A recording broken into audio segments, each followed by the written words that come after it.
इमाम सुफियान बिन उयैना अपने दौर के मशहूर मुहद्दिस थे। एक अराबी इनकी खिदमत में तवील मुद्दत तक रहा, आपसे हदीसें सुनता था, और जब एक ज़िंदगी का वक़्त गुज़र गया, वापस अपने हलके में जाने लगा, तो इमाम सुफियान ने कहा कि तुम मुझे बताओ, इतनी देर रहे हो, अहादीस सुनी है, तुम्हें सबसे ज़्यादा कौन सी अहादीस पसंद आई हैं? अराबी कहने लगा, सिर्फ़ 3 हदीस हैं जो मुझे सबसे ज़्यादा पसंद आई हैं। वो कौन सी हैं? पहले नंबर पर कहता है, कान नबी सल्लल्लाहु अलैहि वसल्लम युहिब्बुल हलवा वल असला। सैयदा आयशा रज़ी अल्लाह ताला अन्हा बयान करती हैं, रवायत सही बुखारी और सही मुस्लिम की है, नबी पाक सल्लल्लाहु अलैहि वसल्लम हलवा और शहद को पसंद करते थे।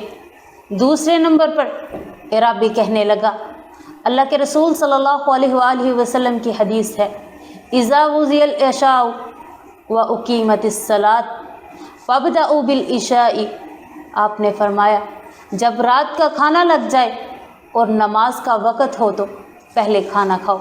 ये भी हदीस सही बुखारी और सही मुस्लिम की है। तीसरे नंबर पर अराबी कहने लगा, लैसा मिनल बिर्रि अस्सौमु फिस सफ़री। कहते हैं सफ़र की हालत में मुशक्क़त उठाकर रोज़ा रखना ये नेकी नहीं है। इसे भी सही मुस्लिम सही बुखारी की ये रवायत है। इन तीनों अहादीस पर आप भी अमल कर सकते हैं। जो लोग दूध और शहद को पसंद नहीं करते, अल्लाह के नबी सल्लल्लाहु अलैहि वसल्लम की सुन्नत समझकर इसको खाया करें। नबी सल्लल्लाहु अलैहि वसल्लम की सुन्नत को उजागर करें। जो लोग ये काम समझते हैं कि पहले नमाज पढ़ ले, भूख लगी है, फिर खाना खाएंगे, आप सल्लल्लाहु अलैहि वसल्लम की हदीस को याद कर लें। अगर खाना हाजिर हो तो पहले खाना खा लें, फिर नमाज पढ़ लें।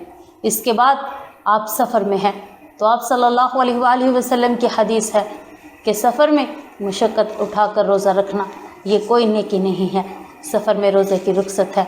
अल्लाह ताला से दुआ है, अल्लाह ताला हमें इन सुन्नतों पर अमल करने वाला बना दे।